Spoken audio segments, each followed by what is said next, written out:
ગંડોલમાં ઘણા બધાના મહેલની માપણી કરાઈ ગયો. પ્રાર્થના કરજો કે 1 ઇંચે એ મહેલ વધારે ના હોય, બાકી એવું મહેલે તોડાય. એ લુખા છે તમે એમનાથી ને મોટા લુખા. મને 24-48 કલાક આપો, ડંકાની ચોટ ઉપર શર્ટના 2 બટન ખુલ્લા કરી આનું નામ આપીશ. એ લુખા છે તમે એમનાથી ને મોટા લુખા. હમણાં કીધું મોટા લુખા અમે છે, અમારા ઉપર છે જ. એમાં સમાજના હિતની વાત આવે તો 1000 વાર લુખાગીરી પાટીદારનો યુવાન કરશે.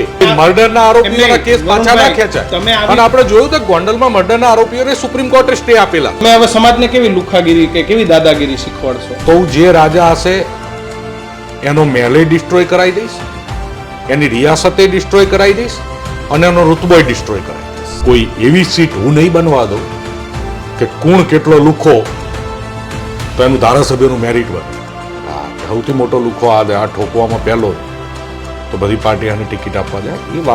એ વાતાવરણ ગુજરાતમાં ના હોવું જોઈએ. હવે ત્યાં પટેલિયાને ઠોકીને પાડી દીધા, હોર પાડી દીધા, તમે શું બાયલાની જેમ ચૂપ બેહી રહ્યા? તંત્ર ભૂલી જાય છે કે એમનો પગાર ગુજરાતની જનતાના ખિસ્સામાંથી ને ગુજરાતમાં ગાંધીનગરમાં બેઠેલી દાદાની સરકાર આપે છે. એમને ત્યાં ગોંડલમાં, રાજકોટમાં, જામનગરમાં સ્થાનિક લેવલેથી પગાર નથી મળતો ને કર્મચારી પ્રવક્તા બનવાનો પગાર નથી. હા, પ્રવક્તા બનવાનો પગાર નથી. તમારું કામ તપાસ કરવાનું દે, તમારું કામ કાયદેસરની પ્રક્રિયા કરવાનું દે, તમારે મીડિયામાં સ્ટેટમેન્ટો આપવાનું કામ અમારું દે.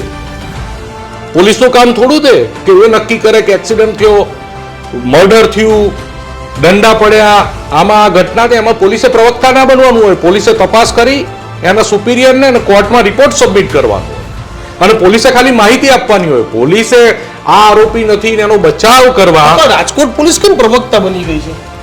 હું એ જ પ્રશ્ન, એ જ મારી સરકારને, તમારા જેવા સ્ટ્રોંગ મીડિયાના માધ્યમથી મારી સરકારને ખબર પડે, મારા ગૃહમંત્રીને ખબર પડે. પોલીસ કરી રહી બચાવ.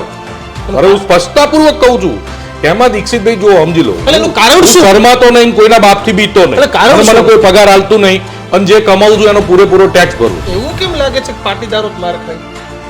પણ આ ખાધો ને, ખાધો એટલે હું બોલ્યો. મિત્રો, આવા જ વિડીયો અને શોર્ટ્સ જોવા માટે આજે જ અમારી ન્યૂઝ રૂમ યુટ્યુબ ચેનલને સબસ્ક્રાઇબ કરો.